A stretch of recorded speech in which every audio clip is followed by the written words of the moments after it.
Olá, seja bem-vinda, seja bem-vindo ao Indústria Sustentável. No programa de hoje, nós vamos conversar com Paulo Robson, diretor comercial da Macro Engenharia. Paulo vai nos contar como a empresa atua nesse cenário de responsabilidade social, boa governança e compromisso ambiental.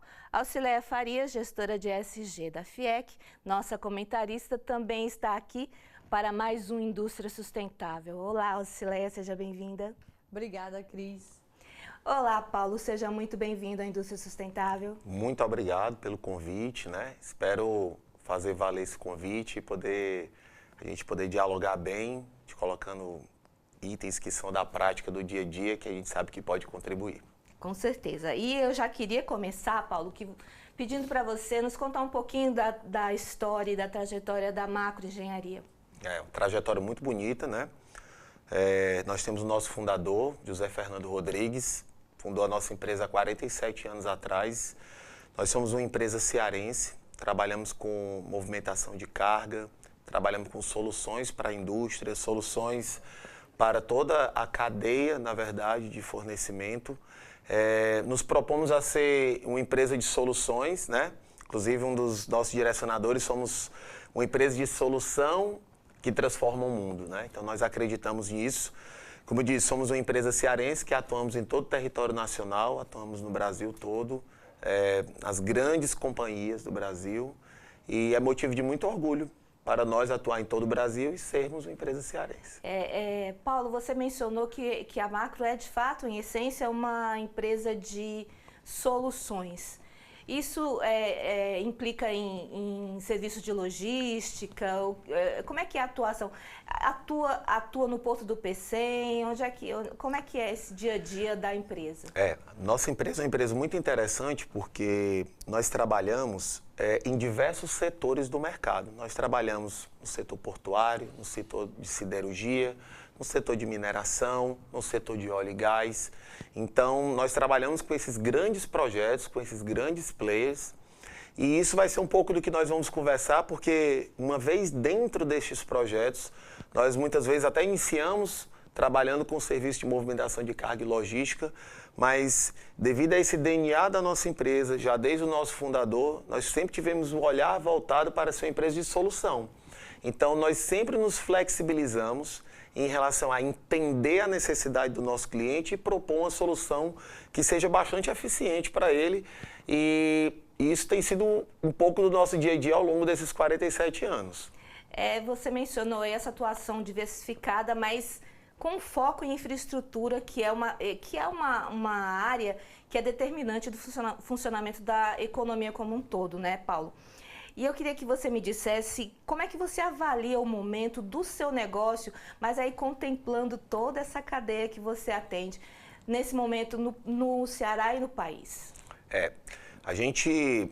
Nós sabemos que nós passamos recentemente, principalmente no período ali de 2014, 2018, nós passamos por um momento no Brasil, aí sim falando de Brasil, onde nós tínhamos poucos projetos punjantes, né?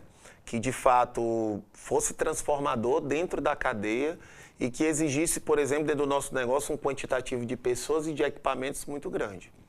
Hoje eu posso dizer, fazendo um comparativo desse momento que não foi tão bom, e esse momento pós, assim, ainda dentro, né, do pós-Covid, ainda com essa retomada que tivemos, eu posso te falar hoje que nós estamos passando por um período de transição, ou seja, nós não temos grandes projetos, mas, como eu te disse, uma empresa como a nossa, nós principalmente buscamos trabalhar de uma forma conservadora, onde a gente tem contratos perenes, mas de longo prazo. Então, isso tem sido um pouco da tônica da nossa empresa. Então, por mais que o mercado tenha uma variação, óbvio, nós sofremos também com essa variação do mercado, mas devido à característica da nossa empresa, acaba que nós passamos um pouco, nós conseguimos atravessar esse mar um pouco turbulento, que é o que nós estamos vivendo agora.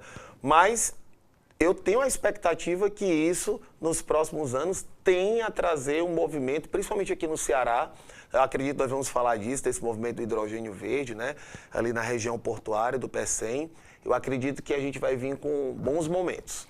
Quando você fala que vocês são uma empresa de gestão conservadora, você destaca aí uma política interna que é que é uma visão cautelosa, conservadora e responsável. Perfeito. Para a empresa, para o negócio e, consequentemente, para a cadeia na qual vocês pertencem. Tem uma fórmula para isso? Como vocês chegaram a essa definição de gestão? Eu acho que tem uma fórmula, sim. Eu acho que, como eu disse, essa é uma característica da nossa empresa ao longo dos 47 anos, né? Eu posso falar um pouco de carteirinha porque eu estou há 21 anos dos 47. Então, essa é uma tônica da nossa empresa de ter essa responsabilidade, principalmente porque nós trabalhamos com equipamentos que exigem um capital intensivo muito grande. Então, como eu te disse, nesses momentos que o país passou de euforia, a Macro sempre foi muito cautelosa, responsável e eficiente em relação à alocação de recursos, né? Havia momentos que o crédito estava muito farto para todo mundo e nós soubemos, de uma forma adequada, ter, através de números, através de eficiência, saber até onde seria a nossa capacidade, de forma que isso fosse sustentável ao longo do tempo. Então, isso tem tudo a ver, na minha cabeça, com SG, essa característica de governança, de nós sermos, talvez a palavra não seja tanto conservador, mas ser uma empresa eficiente com isso. Eficiente e bastante inteligente. Perfeito. Porque você adequa a sua atuação ao que o mercado vai apresentando como possibilidades, né? E dentro desse cenário de uma visão responsável e inteligente, vocês identificam que gargalo? Você falou de crédito, né? Houve um tempo que o crédito era farto, mas hoje o crédito talvez não seja tanto porque é um juro muito mais alto. Como é que você avalia? Isso é um gargalo para vocês? Isso é um gargalo. Empresas que trabalham com capital intensivo, né? Elas sofrem basicamente duas variações que você falou muito bem. Então, nós temos, inevitavelmente, nós dependemos muito da questão do câmbio, né, do dólar, né? Então todos os equipamentos ele é indexado a compra dele em dólar e nós dependemos também do custo do crédito. Então, prazo e o custo do crédito. Então, essa química e essa fórmula em determinados momentos, como por exemplo o que nós estamos vivendo agora, traz, né, para que seja muito difícil, como a gente fala no linguajar popular, que a conta feche. Então, esse sim é um gargalo dentro do nosso negócio em relação à alocação de capital intensivo. Com essa aula de economia, a gente vai fazer a nossa primeira paradinha, mas a gente volta já já. Fica aí.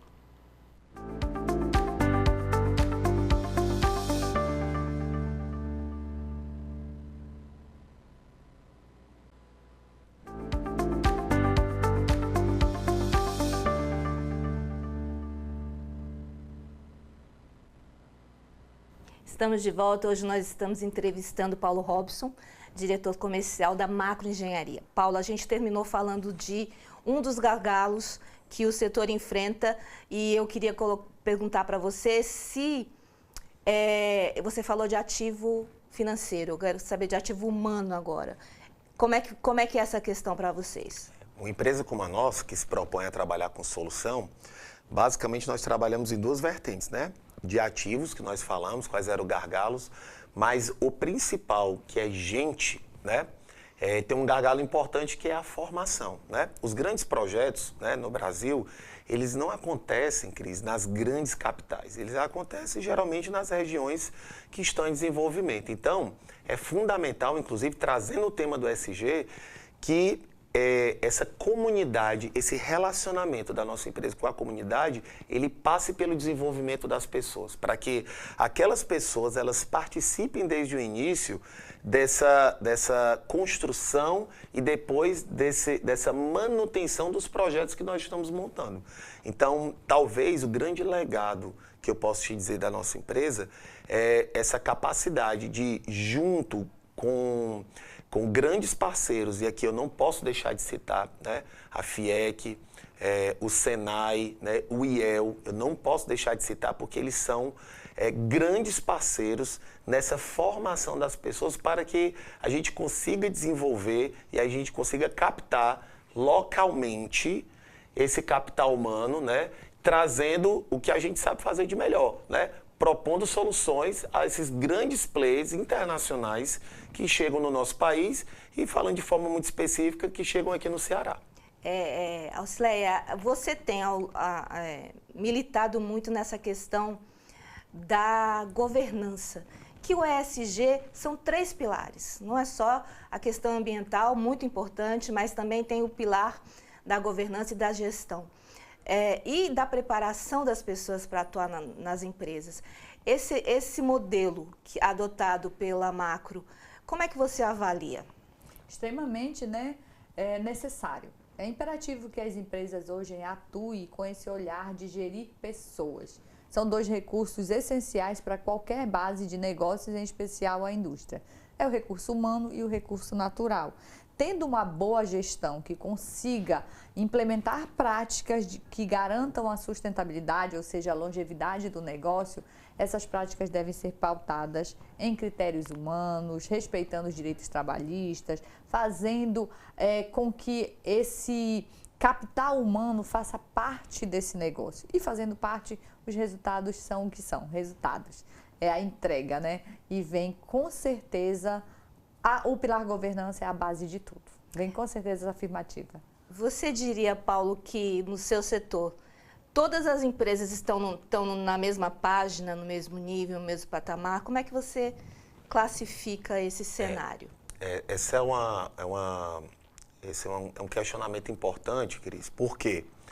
Porque nós acreditamos nesses grandes projetos, e no Ceará, por exemplo, não posso deixar de falar também, que os projetos que vão vir a partir da questão do hidrogênio verde são projetos transformadores, que isso passa pelo desenvolvimento do capital humano, como foi bem colocado pela Aucileia, O capital humano da comunidade que está ali ao redor. É importantíssimo exatamente por essa sustentabilidade e perenidade dos próprios projetos, para que essas pessoas participem. Falando sobre a cadeia, nós não podemos deixar de falar que esses grandes projetos exigem uma cadeia de fornecimento que seja muito uníssona. Esses grandes players, eles vêm do mercado nacional, mas principalmente do mercado internacional. Então, aqui é importante que não só a Macro, mas toda a cadeia, inclusive da cadeia que fornece para a própria Macro, ela esteja adaptada. E quando eu falo adaptada, ela tem uma mentalidade voltada para o ESG. Voltada para a governança, ou seja, que ela acredite e ponha em prática ações que sejam transformadoras dentro de um projeto como esse.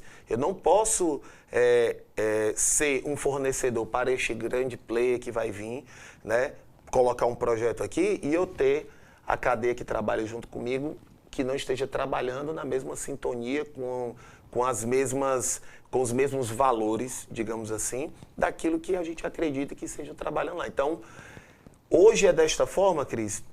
Talvez não, mas eu prefiro acreditar de forma positiva que até lá, aí daí vem mais uma vez todos esses parceiros que estão trabalhando, o governo, esses parceiros fortes, essas entidades que estão trabalhando, como o Senai, como o FIEC, como o IEL, que estão trabalhando fortemente para poder trazer essa cadeia para um patamar que seja bacana para o nosso estado.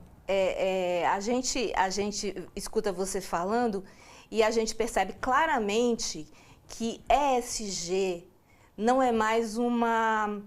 a minha empresa vai adotar o ESG para construir uma imagem positiva.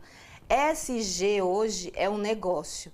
No Ceará, ele se transformou no principal negócio, porque é a cadeia do hidrogênio verde. O Ceará tem a possibilidade de ser o grande player mundial de hidrogênio verde. E você está me dizendo que ainda existe uma necessidade de alinhamento de todos os parceiros, de todos os atores dessa cadeia. O que precisa ser feito? É uma política pública? É uma política, é uma parceria público-privada? É uma atuação de todo mundo? O que você acha que precisa ser feito para chegar todo mundo na mesma página?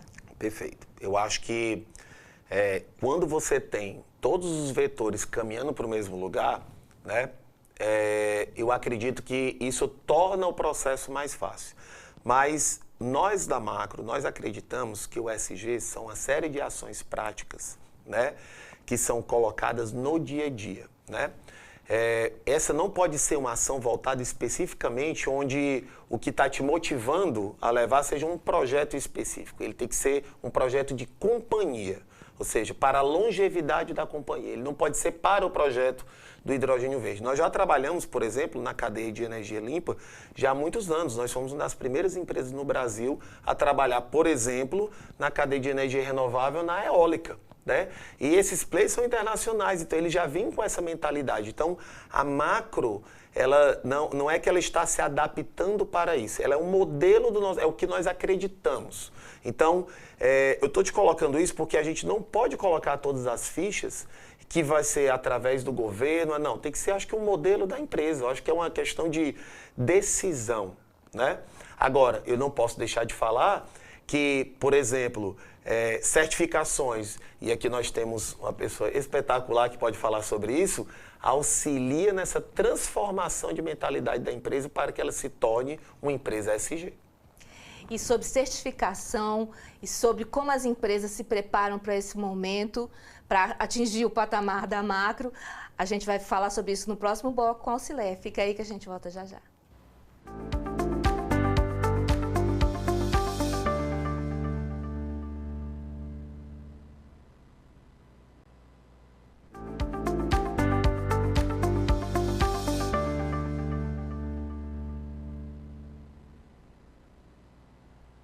Estamos de volta para o nosso último bloco, que é uma pena. Eu e a Auxilé estamos entrevistando hoje Paulo Robson, diretor comercial da Macro Engenharia, e ele terminou o bloco passado mencionando a importância de certificações de instituições como o FIEC, o Senai, na construção de um modelo de negócio setorial. E eu queria que você falasse sobre isso, Auxilé, com foco nessa questão da cultura organizacional que uma empresa deve ter se quiser ser uma empresa de futuro. Olha, falar de cultura, a gente sabe que é um desafio muito grande. Os empresários, independentemente do tamanho, têm que entender que é natural, que por si só já temos uma cultura. É claro que depois de muito treinamento, com algum investimento e disponibilidade para abrir essa mentalidade, a gente vai agregar cultura à estratégia. Olhando para o que eu quero, olhando para o que a minha empresa deseja, qual o patamar que eu devo alcançar ou que o mercado exige que eu alcance, para quê? Para que eu continue competitivo, né? Você falava no intervalo que o ESG, que ter uma certificação ESG já não é porque alguém disse que é bonito ou a mídia está dizendo que é relevante. Não, é sobre negócio, é sobre estratégia. Ter as suas práticas certificadas é ganhar abaixo da assinatura do dono da empresa a assinatura de uma entidade que vem auditar e avaliar o que você diz que faz. Então, o mercado te olha com mais credibilidade e confiança.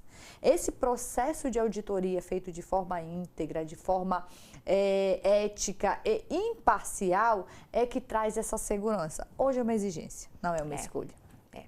Paulo, você mencionou muito o posicionamento da empresa porta para fora. Agora eu queria conversar com você, posicionamento da empresa e essa cultura porta para dentro. Qual que é o relacionamento que vocês têm e algum tipo de política de relacionamento com os colaboradores? Vocês apostam nos colaboradores? Acho que você tem uma história para contar sobre isso. É aquilo que nós acreditamos. Então, como nós falamos, não é só uma questão de acreditar, né? São ações práticas, né? São ações práticas e daquilo que de fato você tem como valor. E eu posso falar que eu sou fruto disso, né? Entrei em 2003, né? Com 18 anos, como estagiário da empresa. Estou há 21 anos na empresa. Comecei como estagiário, a empresa apostou, né? Parte dependeu do meu desenvolvimento também, né? Mas também dependeu da empresa apostar e investir para que hoje eu estivesse, né? Estou, né? Por enquanto, na posição de diretor comercial da empresa. Então, isso eu acredito que é acreditar, né? Nós temos projetos dentro da empresa, e posso citar um deles como Talent Pool, onde nós identificamos esses talentos e a gente trabalha no desenvolvimento deles, porque com certeza essas pessoas que nós estamos investindo hoje vão se tornar grandes líderes e líderes de grandes projetos, levando um pouco da cultura da nossa empresa para esses players importantes que nós vamos trabalhar e propor soluções que transformam.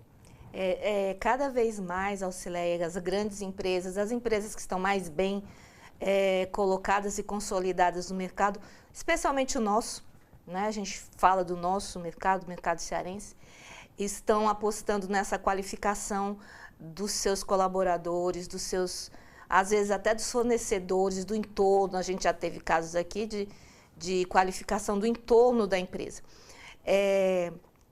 Fala um pouquinho do papel do IEL e do Senai nessa prestação de serviço de alta qualidade para as empresas cearenses. As nossas casas, como a gente denomina, o sistema FIE, que é formado pelas casas SESI, Senai e IEL, eles têm atuado de forma muito efetiva junto às empresas. É um ponto de apoio mesmo, um apoio para esse desenvolvimento, né?